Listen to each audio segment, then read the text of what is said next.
আসসালামু আলাইকুম রহমতুল্লাহি ওবরাকাতুহ। আলহামদুলিল্লাহি ওয়াহদা ওয়াসসালাতু ওয়াসসালামু আলা মান লা নাবিয়্যা বা'দা ওয়া আলা আলিহি ওয়া সাহবিহি ওয়া মাওয়ালা। তাহলে এবার আমি আলোচনা করছি, এবার আপনাদের কাছে সৃজনশীল প্রশ্ন আসবে। এবার এখান থেকে প্রশ্নটা হলো, একজন মানুষের বয়স 30 বছর, তার ঈমান আনার বয়স কয় বছর? আমার প্রশ্ন বুঝছেন? ধরেন একজন মানুষের বয়স হলো 30 বছর, তো এই লোকটার ঈমান আনার বয়স কয় বছর? জি, কয় বছর? 30 বছর। মানে বয়সও 30 বছর, ঈমান আনার বয়সও 30 বছর। না, হয় নাই। জি, আমি একদিন কোরবানির হাটে বাজারে গেছি, বুঝছেন? তো কয়েকজন মানুষ দৌড়াই আসছে আমার কাছে, আসে বলতেছে, হুজুর আপনারা খুঁজতেছি একটু এতক্ষণ ধরে। কি ব্যাপার, আমার কেন খুঁজতেছেন? কয়েকটা মাসালা দরকার। তো মাসালা কি? আচ্ছা, গরু একটা ঠিক হয়েছে, গরু আমরা পছন্দ হয়েছে, কিনতে চাইতেছি, তো গরুর বয়স কয় বছর লাগবে?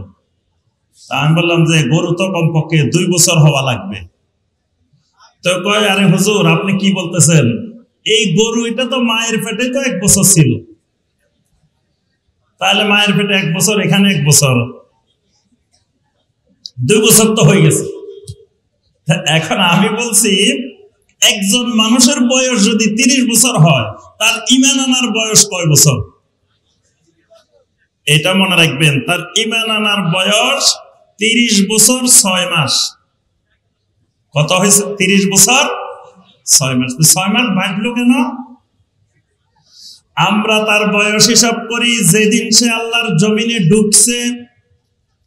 আল্লাহ রাব্বুল আলামিনের জমিনে যত মানুষ ঢুকে, একটা মানুষও আল্লাহ রাব্বুল আলামিনকে সিজদা না দিয়ে জমিনে ঢুকে না। এই কারণে জমিনে মানুষটা যখন জন্মগ্রহণ করে, সর্বপ্রথম মাথা জমিনে দিয়ে জমিনে আসে। সর্বপ্রথম পা দিয়ে জমিনে আসে না, সর্বপ্রথম মাথা জমিনে দিয়ে আল্লাহ রাব্বুল আলামিনকে সিজদা করে জমিনে আসে। সেটা কাফেরের ঘরে হোক, মুশরিকের ঘরে হোক, যার ঘরে হোক। তাহলে আমরা বয়সটা হিসাব করছি যেদিন জন্মগ্রহণ করছে ওই দিন থেকে। কিন্তু আল্লাহ রাব্বুল আলামিন ওই মানুষটার ভিতরে, ওই শিশুটার ভিতরে রূহ দিয়ে দিয়েছেন মায়ের পেটে থাকাকালীন। যেদিন ওই আল্লাহর বান্দার ভিতরে, আল্লাহর বান্দির ভিতরে রূহ এসেছে, ওই দিন ওই আল্লাহর বান্দা, আল্লাহর বান্দির ভিতরে ঈমানও এসে গেছে। সুবহানাল্লাহ। ও তার রূহের সাথে সাথে আল্লাহ রাব্বুল আলামিন ঈমানটাও দিয়ে দিবেন। তাহলে ঈমানের বয়স মানুষের বয়সের চাইতে 6-7 মাস বেশি। কি বুঝে আসছে? তাহলে আমরা প্রথম পয়েন্ট মনে রাখতে হবে। প্রথম পয়েন্ট হলো, ঈমান হলো মানবতার ফিতরত, আর কুফরি হলো মনুষ্যত্ব হারানোর মাধ্যম। 2 নম্বর, আল্লাহ রাব্বুল আলামিন আমাদের জন্য জান্নাত বানায় রেখেছেন। ওই জান্নাতে যেতে হলে, ওই জান্নাত পাইতে হলে কয়টা জিনিস লাগে বলেন তো দেখি? জান্নাতে যেতে হলে কয়টা জিনিস লাগবে? জানেন না এখনো?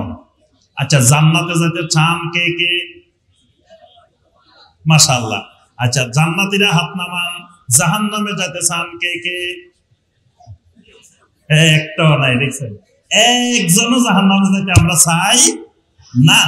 আল্লাহ রাব্বুল আলামিন আমাদের সবাইকে জাহান্নাম থেকে মুক্তি দান করেন। সবাইকে আল্লাহ রাব্বুল আলামিন আসহাবুল জান্নাহ বানিয়ে দিন। এখন কথা হলো, জান্নাতে যাবো, কিন্তু কেমনে যাবো এটা তো জানি না। এটা জানা লাগবে না? জান্নাতে যেতে চাই, কিন্তু কিভাবে যাব, কয়টা জিনিস লাগবে, এটা না জানলে কেমনে হবে? আবার আমি আয়াত বলবো, আয়াত থেকে বের করে বলবেন কয়টা জিনিস লাগবে। সূরা আল বাকারার 25 নম্বর আয়াতে কারিমা আল্লাহ রাব্বুল আলামিন বলেন, ওয়াবাশশিরিল লাযিনা আমানু ওয়া আমিলুস সালিহাতি আন্না লাহুম জান্নাত। আল্লাহ রাব্বুল আলামিন বলেন, ও নবী, ওই মানুষগুলাকে আপনি সুসংবাদ শোনাই দেন, আপনি জানাই দেন আন্না লাহুম জান্নাত, আমি আল্লাহ তাদের জন্য জান্নাত বানায় রেখেছি। এখন কোন মানুষগুলার সুসংবাদ দিতে হবে, এখানে ওই মানুষগুলার বৈশিষ্ট্য বর্ণনা করা হয়েছে। তাহলে কয়টা বৈশিষ্ট্য? এই তো দেখছেন স্টুডেন্ট খুব মেধাবী, বাইর করে ফেলছে। তাহলে জান্নাতে যেতে হলে জিনিস লাগবে কয়টা? দুইটা। এক নম্বরে আল্লাযীনা আমানু, কি লাগবে? এক নম্বরে ঈমান। দুই নম্বরে লাগবে ওয়া আমিলুস সলিহাত, দুই নম্বরে লাগবে আমলে সালেহ। তাহলে দুই জিনিস লাগবে, একটা হলো ঈমান আর একটা হলো আমলে সালেহ। এই দুই জিনিস থাকলে আল্লাহ রাব্বুল আলামিন জান্নাত দিবেন। এই দুই জিনিস নাই, ওই লোকের জন্য জান্নাতও নাই। আচ্ছা, আপনি হজে যাবেন, তো হজে যাইতে হলে এরকম দুইটা জিনিস লাগবে। এক নম্বরে আপনাকে একটা পাসপোর্ট বানানো লাগবে, ইন্টারন্যাশনাল পাসপোর্ট। এটা না হলে আপনার সব আছে, টাকাও আছে, পয়সাও আছে, সব আছে, কিন্তু আপনি হজে যেতে পারবেন না। এরপরে আপনার ওই পাসপোর্টের ভিতরে হজের একটা ভিসা থাকা লাগবে। তারপরে এই দুটো জিনিস থাকলে আপনি হজে যেতে পারবেন। আল্লাহ রাব্বুল আলামিনের জান্নাতে ঢুকতে হলে ওই দুটো জিনিস লাগবে, ঈমান আর আমলে সালেহ। এখন পাসপোর্ট আছে, পাসপোর্ট নিয়ে এয়ারপোর্টে চলে গেছেন, ইমিগ্রেশনে যাওয়ার পরে দেখা গেল আপনার পাসপোর্টের মেয়াদ আরো 6 মাস আগে শেষ হয়ে গেছে। এখন পাসপোর্ট আছে, পাসপোর্ট দিয়ে কি আপনি এবার যেতে পারবেন? পাসপোর্ট থাকিও কি যাওয়া? এখন অনেকে মনে করে ঈমান তো আছে, ঈমান যাতে আছে জান্নাতে তো চলে যান। কি দেখবেন যারা নিয়মিত নামাজ পড়ে না, কয় নামাজ না পড়লে কি হয়েছে, আমার ঈমান তো ঠিক আছে। মিয়া নামাজ না পড়ি না, অসুবিধা কি? আমার ঈমানের কি হয়েছে? আমার ঈমান কিন্তু খুব মজবুত, খুব শক্ত। তাহলে এই লোক মনে করে নিছে ঈমান তো আছে, জান্নাতে যাবো। তো পাসপোর্ট তো আছে, পাসপোর্ট থাকলেই কি বাইরে যাওয়া যায়, বিদেশ যাওয়া যায়? পাসপোর্টের মেয়াদ শেষ। যদি আপনার আমার ঈমানেরও মেয়াদ শেষ হয়ে যায়, তাহলে ওই ঈমান দিয়েও জান্নাতে যাওয়া যাবে না। ওয়াহাব ইবনে মুনাব্বিহ রাহিমাহুল্লাহ একজন প্রখ্যাত তাবেঈ, ওনার কাছে একজন এসে বললেন, আলাইসা লা ইলাহা ইল্লাল্লাহ মিফতাহুল জান্নাহ। ও ওয়াহাব ইবনে মুনাব্বিহ, লা ইলাহা ইল্লাল্লাহটা কি জান্নাতের চাবি না? ওয়াহাব ইবনে মুনাব্বিহ রাহিমাহুল্লাহ বললেন, তোমার কথা তো ঠিক আছে, লা ইলাহা ইল্লাল্লাহ মিফতাহুল জান্নাহ, জান্নাতের চাবি। তবে মনে রাখতে হবে চাবি আর তালার কারিশমা হলো দাঁতের ভিতরে। একই কোম্পানির তালা, একই কোম্পানির চাবি, একটার ভিতরে আরেকটা ঢুকাই সারাদিন ঘোরাও কাজ হবে না, তালাও খুলবে না, কিছুই হবে না। এমন চাবি তুমি দিছো যে চাবির মধ্যে দাঁত নাই, এরকম চাবি দিয়ে ঘুরাইলেও কাজ হবে না। তাহলে তোমার চাবিটা এমন হইতে হবে, আল্লাহ রাব্বুল আলামিন জান্নাতের ভিতরে যেই তালাটা লাগাইছেন, ওই তালার মধ্যে যেই দাঁত, তোমার লা ইলাহা ইল্লাল্লাহর চাবিটার দাঁতও ওই দাঁতের সাথে মিল থাকতে হবে।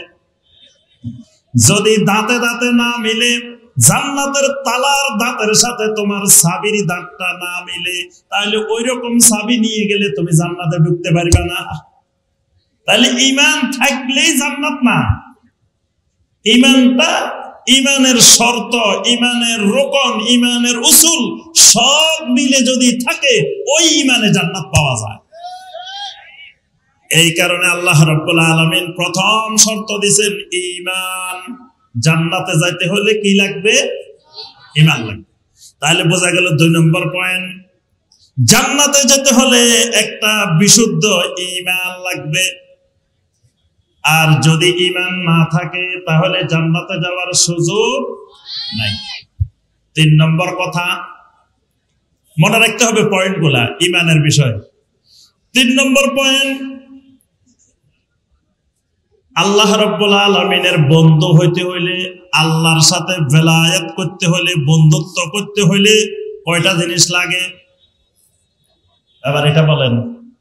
আচ্ছা, প্রথম বলেন দেখি আপনারা আল্লাহর ওলি কে কে আছেন? এখানে আল্লাহর ওলি কয়জন আছেন? মাঝে মধ্যে দুই একজন আছে, আর নাই। যে আল্লাহ ভালো জানে, আমরা কিছু জানি না। আল্লাহ রাব্বুল আলামিন কোরআনে কারিমে সূরা আল বাকারার 257 নম্বর আয়াত, সূরা আল বাকারা 255 হলো কি আয়াতুল কুরসি, তারপরে 256 257 নম্বর আয়াত আল্লাহ রাব্বুল আলামিন ঘোষণা দেন, আল্লাহু ওয়ালিয়্যুল্লাযীনা আমানু ইউখরিজুহুম মিনাজ যুলুমাতি ইলান নূর। আল্লাহ রাব্বুল আলামিন বলেন, আল্লাহু ওয়ালিয়্যুল্লাযীনা আমানু, জমিনে যত ঈমানদার আছে আমি আল্লাহ সকল ঈমানদারের বন্ধু, সকল ঈমানদারের ওয়ালি। তাহলে আপনারা প্রথমে সবাই বলছেন ঈমানওয়ালা, ঈমান আছে, এখন কয় না না ঈমান থাকলে কি হইব, আমরা কিন্তু বন্ধু না। আল্লাহ বলতেছেন এই আসুন্নাহ ট্রাস্টের সামনে যত ঈমানদার বসে রয়েছে এগুলো সব আমার ওলি। আর ওলিরা কয় না না না, খবরদার আমি কিন্তু ওলি না। অবস্থা দেখেন কোন জায়গা। এটার কারণ হয়েছে কোরআন বিমুখ জিন্দেগি, কোরআন থেকে জীবন আলাদা হয়ে গেছে, দূরে সরে গেছে। কোরআনে কারিমের সাথে সম্পর্ক নাই, আল্লাহর কালামের সাথে সম্পর্ক নাই। এই কারণে আল্লাহ কয় এরা সবাই আমার বন্ধু, সব আমার ওলি। কিন্তু ওলি জানে না যে সে আল্লাহর ওলি, সে কয় না না খবরদার আমি কিন্তু ওলি না। আল্লাহ পাক সকল ঈমানদারকে ওলি বলছেন, কারণ ঈমান যিনি আনে তিনি আল্লাহর সাথে মহব্বত আছে, ভালোবাসা আছে দেখে ঈমান আনছে। এই কারণে আল্লাহ রাসূল সাল্লাল্লাহু আলাইহি ওয়াসাল্লাম বলেন, ইন্নাল্লাহা ইউতিদ দুনিয়া মান ইউহিব্বু ওয়া মান লা ইউহিব্বু ওয়ালাকিন লা ইউতিল ঈমান ইল্লা মান আহাব্বা। আল্লাহ রাসূল সাল্লাল্লাহু আলাইহি ওয়াসাল্লাম বলেন, আমার উম্মতরা শোনো, দুনিয়াদারি আল্লাহ রাব্বুল আলামিন যাকে পছন্দ করেন তাকেও দেন, যাকে পছন্দ করেন না তাকেও দেন। দুনিয়াটা আল্লাহ সবাইকে দেন। আল্লাহ রাব্বুল আলামিন দুনিয়ার রাজত্ব ফেরাউনকেও দিবেন, নমরুদকেও দিবেন, তারপরে আবু জাহেলকেও দিবেন। আবার আল্লাহ রাব্বুল আলামিন সুলাইমান আলাইহিস সালামকেও দিবেন, দাউদ আলাইহিস সালামকেও দিবেন, মুহাম্মদুর রাসূলুল্লাহ সাল্লাল্লাহু আলাইহি ওয়াসাল্লামকেও দিবেন। তাহলে দুনিয়া আল্লাহ যাকে মহব্বত করেন তাকেও দেন, যাকে মহব্বত করেন না তাকেও দেন। টাকা পয়সার মালিকানা ঈমানদারও থাকে, কাফের মুশরিকও থাকে। দেখবেন অনেক জায়গায় কাফের মুশরিকের কাছেও crore crore billion billion dollar. তাহলে আল্লাহ রাব্বুল আলামিন দুনিয়া পছন্দ করলেও দেন, পছন্দ না করলেও দেন। কিন্তু ওয়ালাকিন লা ইউতিল ঈমান ইল্লা মান আহাব্বা, তবে ঈমানটা আল্লাহ রাব্বুল আলামিন যাকে মহব্বত করেন, যাকে ভালোবাসেন একমাত্র তাকে দেন, অন্য কাউকে দেন না। সুবহানাল্লাহ। তাহলে আল্লাহ ঈমান যারে দিবেন তাকে মহব্বত করেন। তাহলে আল্লাহ আমাদেরকে ঈমান দিছে না? ঈমান দিছে তো নাকি?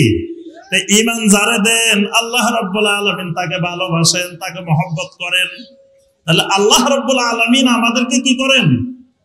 মহব্বত করেন, ভালোবাসেন। আমরাও আল্লাহকে ভালোবাসি। তো দুই দিকের মহব্বত যদি থাকে তাহলে আপনি আল্লাহর বন্ধু না? কি বলেন? আল্লাহও আপনাকে ভালোবাসেন, আপনি আমিও আল্লাহকে ভালোবাসি, তাহলে কি আমাদের মধ্যে বন্ধুত্ব নাই? তো ওলি মানে কি? ওলি মানে তো বন্ধু, বেলায়েত মানে বন্ধুত্ব। বেলায়েত পাইতে হলে, বন্ধুত্ব পাইতে হলে দুটা জিনিস লাগে। কয়টা জিনিস? সূরা ইউনূসের 62 এবং 63 নম্বর আয়াত, আলা ইন্না আউলিয়া আল্লাহি লা খাউফুন আলাইহিম ওয়া লা হুম ইয়াহজানুন। আল্লাহ রাব্বুল আলামিন বলেন, জেনে রাখো আমার বন্ধু যারা, আল্লাহর ওলি যারা, আউলিয়া উল্লাহ যারা, এদের কোনো ভয় নাই, কোনো চিন্তা নাই, কোনো পেরেশানি নাই। এখন আল্লাহর বন্ধু কারা? 62 নম্বর আয়াতে বলে, 63 নম্বর আয়াতে আল্লাহ রাব্বুল আলামিন পরিচয় দিচ্ছেন, আল্লাযীনা আমানু ওয়া কানু ইয়াত্তাকুন। আমার বন্ধু হলো, আউলিয়া উল্লাহ হলো ওই মানুষগুলো যে মানুষগুলোর ভিতরে ঈমান আছে আর তাকওয়া আছে। তাহলে আল্লাহর বন্ধু হইতে হলে জিনিস লাগে দুইটা, তোর মধ্যে এক নম্বরে যেটা লাগে সেটার নাম ঈমান। তাহলে 3 নম্বর পয়েন্ট, আল্লাহর সাথে বন্ধুত্ব করতে হলে কি লাগে? ঈমান লাগে। আল্লাহর সাথে বন্ধুত্ব করতে হলে ঈমান লাগে, বেলায়েতের জন্য ঈমান লাগে। এবার আসেন, আল্লাহ রাব্বুল আলামিন ঈমান আমাকে আপনাকে মহব্বত করে দিয়েছেন, কিন্তু এমন ঈমান যে ঈমানটা আল্লাহ রাব্বুল আলামিন যেরকম ঈমান চান ওইরকম ঈমান না। তাহলে বোঝা গেল এইরকম ঈমান থাকলেও ওই ঈমান দিয়ে জান্নাত পাওয়া যাবে না। আচ্ছা, এবার বলবেন যে নবী সাল্লাল্লাহু আলাইহি ওয়াসাল্লামের যুগে কয় শ্রেণীর মানুষ নিজেদেরকে ঈমানদার দাবি করতেন? বলেন তো দেখি, নবী সাল্লাল্লাহু আলাইহি ওয়াসাল্লামের যুগে কয় শ্রেণীর মানুষ নিজেদেরকে ঈমানদার দাবি করতেন? বলতে পারবেন? মনে রাখবেন, নবী সাল্লাল্লাহু আলাইহি ওয়াসাল্লামের যুগে 4 ধরনের মানুষ নিজেদেরকে ঈমানদার দাবি করতেন, ঈমানওয়ালা দাবি করতেন। কয় রকমের মানুষ? 4 রকমের মানুষ।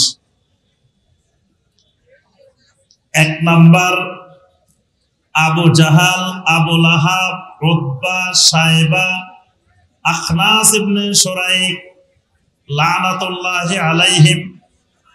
আচ্ছা, এই মানুষগুলো কি ঈমানদার না কাফের? যাদের নাম বললাম এরা ঈমানদার না কাফের? আচ্ছা, এরা কাফের, কিন্তু তারা নিজেরা কি নিজেদেরকে কাফের মনে করতো কিনা? তারা কি নিজেরা মনে করতো যে আমরা কাফের? বরং তারা নিজেরা নিজেদেরকে মনে করত একেবারে খালেস, সত্যিকারের ঈমানদার।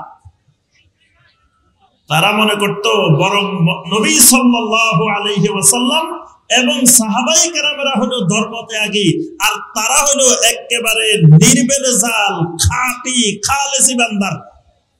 তারা নিজেদেরকে এরকম দাবি করতো না? এই কথা বলেন না। তারা নিজেদেরকে কি মনে করত? একেবারে খাঁটি, খালেস ঈমানদার মনে করত। এবং দেখবেন, একজন পাগল, আমরা তাকে পাগল বলি, কিন্তু পাগল বুঝে না আসলে সে যে পাগল। সে মনে করে সে বাংলাদেশের প্রেসিডেন্ট, সে মনে করে সে জাতিসংঘের মহাসচিব। পাগল যদি বুঝতে পারে যে সে পাগল, তাহলে কিন্তু সে সুস্থ হয়ে যাবে, দ্রুত সুস্থ হয়ে যাবে, মানে তার অর্ধেক চিকিৎসা হয়ে গেছে। এই আবু জেহেল, আবু লাহাবেরা যদি বুঝতে পারতো তারা কাফের, তাহলে মনে করতেন যে তারা ঈমানের দিকে অর্ধেক আগায় গেছে। কিন্তু তারা জীবনের শেষ মুহূর্ত পর্যন্ত বুঝতে পারে নাই যে তারা কাফের, বরং তারা মনে করতো নিজেরা সত্যিকারের কি ঈমানদার। এই জন্য দেখেন, আরবের কাফেররা আল্লাহ রাব্বুল আলামিনের কাছে দোয়া করতেছে, আল্লাহুম্মা ইন কানা হাযা হুয়াল হাক্কা মিন ইনদিক ফাআমতির আলাইনা হিজারাতাম মিনাস সামা। দোয়া করতেছে আল্লাহ রাব্বুল আলামিনের কাছে, আল্লাহুম্মা, আয় আল্লাহ, ইন কানা হাযা হুয়াল হাক্কা মিন ইনদিক, যদি মুহাম্মদ সাল্লাল্লাহু আলাইহি ওয়াসাল্লাম আপনার পক্ষ থেকে সত্য নবী হয়, মুহাম্মদ সাল্লাল্লাহু আলাইহি ওয়াসাল্লামের দাওয়াত যদি হক হয়, ফাআমতির আলাইনা হিজারাতাম মিনাস সামা, তাহলে আমাদের উপরে আকাশ থেকে পাথরের বৃষ্টি নাজিল করেন। এই দোয়া কাদের দোয়া? এই আমার কথা মনে বুঝেন নাই? এই দোয়াটা কি ঈমানদারদের দোয়া না কাফেরদের দোয়া? কাফেরদের দোয়া, আবু জেহেল, আবু লাহাবদের দোয়া। যে যদি মুহাম্মদ সাল্লাল্লাহু আলাইহি ওয়াসাল্লাম সত্য হয়, তার দাওয়াত যদি সত্য হয়, তা আমাদের উপরে পাথরের বৃষ্টি নাজিল করেন।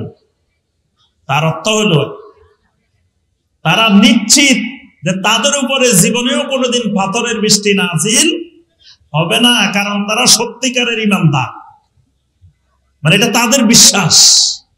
তাহলে এক ধরনের ঈমানের দাবিদার পাইছি আমরা আবু জেহেল, আবু লাহাব এদেরকে।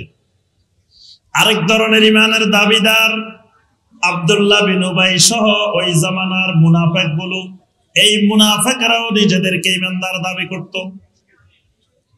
আল্লাহ পাক সূরা আল বাকারার শুরুতে দেখবেন মুনাফিকদের অবস্থা বর্ণনা করতে গিয়ে বলছেন, ওয়া মিনান নাসি মান ইয়াকুলু আমান্না বিল্লাহি ওয়া বিল ইয়াউমিল আখির ওয়া মা হুম বিমুমিনিন। আল্লাহ রাব্বুল আলামিন বলেন, কিছু মানুষ আছে এরা বলে আমান্না বিল্লাহি ওয়া বিল ইয়াউমিল আখির, আমরা তো ঈমান এনেছি আল্লাহর উপরে, ঈমান আনছি আখিরাতের উপরে। আল্লাহ পাক বলেন ওয়া মা হুম বিমুমিনিন, আসলে এই মানুষগুলো মুমিন না, ঈমানদার না। তাহলে এই মানুষগুলো কারা? যারা বলে আমান্না বিল্লাহ, এই মানুষগুলো মুনাফিক। তাহলে মুনাফিকরাও নিজেদেরকে ঈমানদার দাবি করত। আরেক ধরনের মানুষ ছিল ওই যুগের মধ্যে, যারা ইহুদি ছিল, নাসারা ছিল। ইহুদি নাসারাও নিজেদেরকে সত্যিকারের ঈমানদার মনে করত। ইহুদি নাসারারা বলা বলে করত, লা ইয়াদখুলাল জান্নাতা ইল্লা মান কানা হুদান আও নাসারা, ইহুদি না হইলে, নাসারা না হইলে তোমরা একজনও জান্নাতে যাইতে পারিবা না। তাহলে নবী সাল্লাল্লাহু আলাইহি সাল্লামের যুগে একদিকে আবু জেহেল, আবু লাহাব, উতবা, সাইবা এরাও নিজেদেরকে ঈমানদার দাবি করত। আব্দুল্লাহ বিন উবাই সহ মুনাফিকরাও নিজেদেরকে ঈমানদার দাবি করত। আবার ইহুদি নাসারারাও নিজেদেরকে ঈমানদার দাবি করত। আবার আবু বকর, ওমর, ওসমান, আলী রাদিয়াল্লাহু তাআলা আনহুম সহ সাহাবায়ে কেরামেরাও নিজেদেরকে ঈমানদার দাবি করতেন। এখন 4 রকমের ঈমানের দাবিদার, এবং কিয়ামত পর্যন্ত পৃথিবীতে এই 4 রকমের ঈমানের দাবিদার থাকবে। আল্লাহ রাব্বুল আলামিন 3 রকমের ঈমানের দাবিদারের ঈমানকে বাতিল করে দিয়েছেন। একটা ঈমানকে আল্লাহ রাব্বুল আলামিন কিয়ামত পর্যন্ত গ্রহণ করে নিয়েছেন। সূরা আল বাকারার 137 নম্বর আয়াত আল্লাহ রাব্বুল আলামিন ঘোষণা দেন, ফাইন আমানু বিমিসলি মা আমানতুম বিহি ফাকাদ ইহতাদাও। আল্লাহ রাব্বুল আলামিন বলেন, ও আমার নবীর সাহাবীরা, কিয়ামত পর্যন্ত যদি দুনিয়ার মানুষ তোমাদের মতো ঈমান আনে, ওই ঈমানটাই হলো হেদায়েত প্রাপ্তদের ঈমান। অর্থাৎ কিয়ামত পর্যন্ত যে ঈমানটা আল্লাহ রাব্বুল আলামিন গ্রহণ করবেন সেটা হলো সাহাবায়ে কেরামের মতো ঈমান। বাকি কেউ যদি আবু জেহেলদের মতো ঈমান আনে, সেই ঈমান আল্লাহর কাছে গ্রহণযোগ্য না। কেউ যদি আব্দুল্লাহ বিন উবাইদের মতো ঈমান আনে, সেই ঈমানও গ্রহণযোগ্য না। কেউ যদি ইহুদি নাসারাদের মতো ঈমান আনে, সেই ঈমানও গ্রহণযোগ্য না। একটা মাত্র ঈমান গ্রহণযোগ্য, সেটা হলো সাহাবায়ে কেরামের ঈমান। এখন সাহাবায়ে কেরামের ঈমানটা কেন গ্রহণযোগ্য, এটা বের করলে আমাদের ঈমানের আলোচনা শেষ। এরপরে আমরা যাব আকীদার আলোচনায়। এখন আল্লাহ রাব্বুল আলামিন দেখা গেল 3টা শ্রেণীর ঈমান গ্রহণ করেন নাই। শুধুমাত্র সাহাবায়ে কেরামের ঈমানকে আল্লাহ রাব্বুল আলামিন গ্রহণ করেছেন। তো সাহাবায়ে কেরামের ঈমানকে গ্রহণ করার কারণ কি, বাকি 3 শ্রেণীর ঈমানকে গ্রহণ না করার কারণ কি, এটা বুঝলে বাস ঈমান বোঝা আমাদের জন্য যথেষ্ট হয়ে যাবে। সাহাবায়ে কেরামের ঈমানের ভিতরে কোনো ধরনের শিরিক ছিল না। সাহাবায়ে কেরামের ঈমানটা ছিল শিরিক মুক্ত ঈমান। সাহাবায়ে কেরামের ঈমানটা সম্পূর্ণরূপে শিরিক মুক্ত ঈমান, সাহাবায়ে কেরামের ঈমান। কিন্তু আবু জেহেল, আবু লাহাবদের ঈমান শিরিক যুক্ত ঈমান। এরপরে উতবা, সাইবা এদের ঈমান, আব্দুল্লাহ বিন উবাইদের ঈমান শিরিকওয়ালা ঈমান। ইহুদি নাসারাদের ঈমান শিরিকওয়ালা ঈমান। ওই শিরিকওয়ালা ঈমানকে আল্লাহ রাব্বুল আলামিন গ্রহণ করেন না। ওই ঈমানটা আল্লাহ গ্রহণ করেন যে ঈমানের ভিতরে শিরিক নেই। এই কারণে আল্লাহ রাব্বুল আলামিন সূরা আল কাহাফের 110 নম্বর আয়াতে কারিমার মধ্যে আল্লাহ পাক ঘোষণা দিয়েছেন, ফামান কানা ইয়ারজু লিকা রাব্বিহি ফালইআমাল আমালান সালিহা ওয়ালা ইউশরিক বিইবাদাতি রাব্বিহি আহাদা। আল্লাহ রাব্বুল আলামিন ঘোষণা দেন, ফামান কানা ইয়ারজু লিকা রাব্বিহি, যেই লোক চায়, যেই লোক কামনা করে তার রবের সাথে মোলাকাত করবে, তার রবের সাথে সাক্ষাৎ করবে, ফালিয়ামাল আমালান সালিহা, সেই জন্য বেশি বেশি করে আমলে সালেহ করে। ওয়ালা ইউশরিক বিইবাদাতি রাব্বিহি আহাদা, আল্লাহ রাব্বুল আলামিনের সাথে মোলাকাত করতে হলে, আল্লাহ সুবহানাহু ওয়া তাআলার সাথে সাক্ষাৎ করতে হলে সেই জন্য তার রবের ইবাদতের মধ্যে কোনো শিরিক না করে। ওয়ালা ইউশরিক বিইবাদাতি রাব্বিহি আহাদা, তার রবের সাথে কোনো ধরনের শিরিক যুক্ত ইবাদত করা যাবে না। তাহলে সাহাবায়ে কেরামের ঈমানের ভিতরে যাররা পরিমাণ কোন শিরিক মিশ্রিত ছিল না। সাহাবায়ে কেরামের ঈমানটা সম্পূর্ণরূপে শিরিক মুক্ত ঈমান। আর ওই যুগের মুশরিকদের, কুফফারদের যারা ঈমানের দাবিদার ছিল, তাদের ঈমানের ভিতরে শিরিক ছিল। কিরকম শিরিক ছিল? সূরা সাদের 5 নম্বর আয়াতে কারিমায় আল্লাহ পাক বলেন, নবী সাল্লাল্লাহু আলাইহি ওয়াসাল্লাম যখন দাওয়াত দিলেন, ইয়া আইয়ুহান নাস কুলু লা ইলাহা ইল্লাল্লাহ তুফলিহু, ও দুনিয়ার মানুষেরা লা ইলাহা ইল্লাল্লাহ বলো। এই লা ইলাহা ইল্লাল্লাহটাই তোমার দুনিয়া আখিরাতের সফলতার চাবিকাঠি। নবী সাল্লাল্লাহু আলাইহি ওয়াসাল্লামের দাওয়াত হলো যে তোমরা লা ইলাহা ইল্লাল্লাহ বলো। এই লা ইলাহা ইল্লাল্লাহটা তোমাদের দুনিয়া আখিরাতের যত সমস্যা আছে সমস্ত সমস্যার সমাধানের চাবিকাঠি লা ইলাহা ইল্লাল্লাহর মধ্যে।